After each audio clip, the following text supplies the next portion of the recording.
fai? Ciao, Tutto bene? cosa che mi ha donato? Oh, yeah. Oh, cosa ti è successo col collare? Cioè, zitto, ero vicino a vedermela brutta brutta, là, se ci penso mi si drizzano anche i punti neri. Ma com'è mai questa cosa?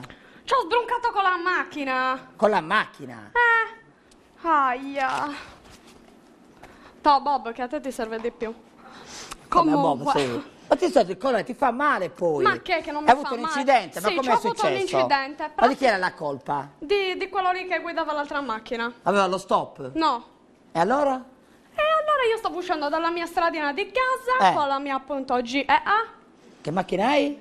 L'appunto GEA. GEA, Gran Turismo. No, GEA Freud. È più vecchio di te, capai. Oh, scusa se mi hai offeso. Scusato. No, grazie. Allora? E quindi esco dalla stradina, boh, presa in pieno da questo tipo, ne scende dalla macchina, viene verso di me tutto diretto e mi fa: ma che cazzo? Ehi, non dire parolacce però, dai, mi sbatti, siamo No. in diretta, usa altre definizioni. Ma che organo riproduttivo stai facendo? Hai detto così. E tu? Io l'ho guardato e gli ho detto: cioè, ma lo sai che sei davvero un bel ragazzo? Era un bel ragazzo. Vabbè, era un beccio, c'aveva gli occhi, i denti in pandan con il pantalone. Cioè? Marroni. Taviera. Bellino. Allora, perché gli hai detto così? Ascolta, e l'ho detto, cioè sei proprio molto bello, ma lo sai che io con chi mi piace sono molto, molto disponibile. E lui? Pisciatto, ha cambiato colore. Addirittura.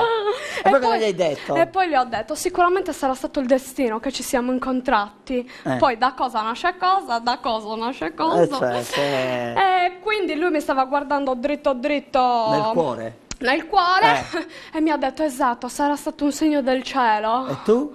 No, è il segno della canottiera perché stavo imbiancando in terrazza a casa ieri mattina. Ma dai, ma come? E comunque gli ho detto bisogna brindare. Sono andata nel cofano, ho preso la mia bottiglia delle occasioni. Una bottiglia di champagne? No, cannonau di Jerzu. Mamma, c'è il cannone, giri in macchina col cannone peggio di Ghianis. Stappo cin cin, bevi! E uno se ne è bevuto uno al luparula di bicchiere, secondo, al terzo, al quinto mi ha detto ma tu non bevi? E tu? No, sto aspettando che vengano i carabinieri. Come vengono i carabinieri? Chiamati i carabinieri. Ehi no, pago cosa? Quando era proprio ubriaco marcia. Quindi colpa sua, 2000 euro di multa, al ritiro della patente, 2000 euro me li prendo io. Ma dai, ma così non è corretto. Oh, bisogna arrangiarsi. Ma secondo te? Cosa, ma, comunque con la voce così non so se puoi cantare. No, non posso cantare perché il medico mi ha detto che devo rimanere una settimana a riposo, tranne venerdì e sabato che sono liberissima di sbagliare. No, grazie.